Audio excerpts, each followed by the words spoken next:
Erica, and welcome to KhimoKickThatTruth Shorts. In this episode, Khimo and Prophet K talks about the middle finger and why you shouldn't use it. Let's watch. Signs and symbols rule the world. These trendy language, trendy gestures, and all of those things. They have a source. That's right. You know, and the source is Satan and his demons and stuff like that. So, the middle finger actually is associated with a couple of religions. Well, one is astrology.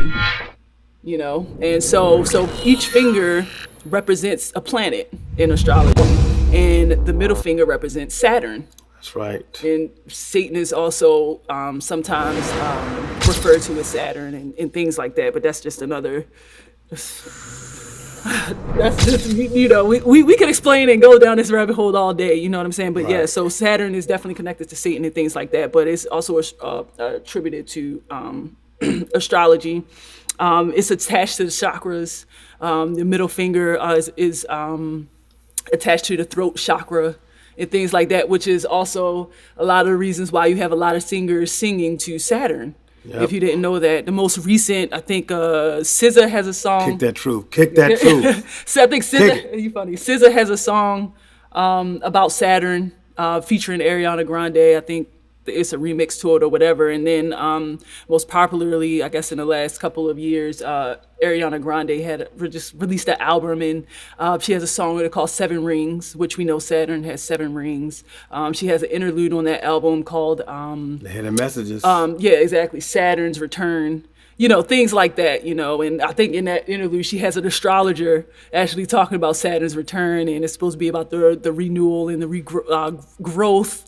You face challenges, and it's about personal growth and all of those things, you know. So we have to be careful when we do things like that, because a lot of things have dual meanings. That's right. And we don't know all of the meanings upon doing things, you know what I'm saying? So yeah, you may stop think, following them. That's why you gotta follow Jesus. Exactly.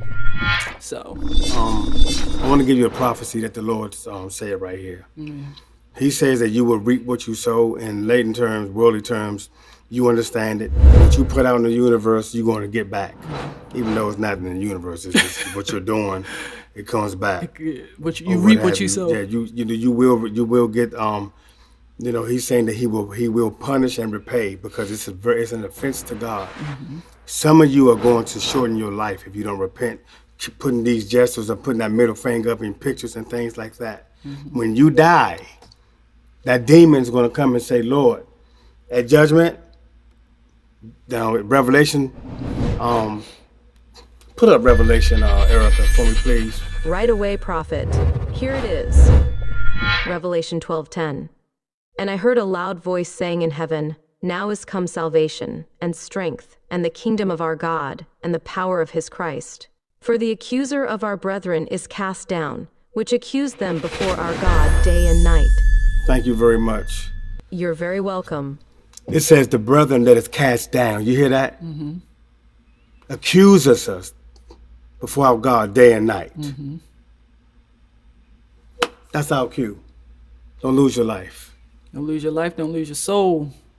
If you're going to lose your life, lose it in Jesus. That's right. That's right. Don't lose your soul. That's right. So make sure you take the words of the prophets and don't use the middle finger, because it's very profound and it has meaning. Don't lose your soul.